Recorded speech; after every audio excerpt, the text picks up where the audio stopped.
జీవితంలో కష్టాలు రాగానే కుంగిపోయి తప్పుడు నిర్ణయాలు తీసుకునే వారికి ఈ బామ్మ ఓ నిలువెత్తి నిదర్శనం. వయసు భారమైన కండబలం లేకపోయినా కుటుంబం కోసం ఆమె పడుతున్న తపన ప్రశంసనీయం. కిక్కిరిసిన రైళ్లలో తినుబండారాలు అమ్ముకుంటూ తన జీవనాన్ని సాగిస్తోంది. నా వల్ల కావడం లేదు అనే వారికి ఈ బామ్మ శ్రమ పట్టుదల ఓ గొప్ప పాఠం. ఆత్మవిశ్వాసంతో పోరాడితే ఏదైనా సాధ్యమని ఆమె నిరూపిస్తోంది.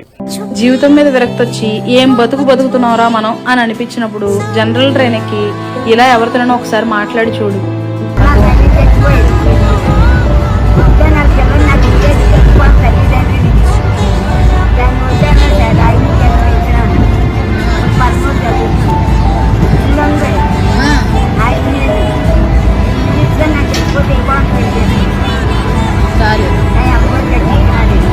మీ అమ్మగారు కట్టించిన ఇల్లు ఉంటాయి చాలు.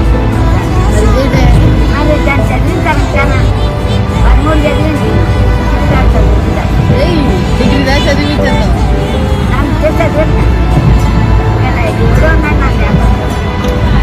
పొద్దున్న సాయంత్రం పొద్దున్న ఒకటేనా? 5 కేజీలు వారంలో ఇవన్నీ అయిపోతే 200 ఉంటాయి. అన్ని ఖర్చులు పోని 200 మిగులుతాయి. అదేం చేయబడు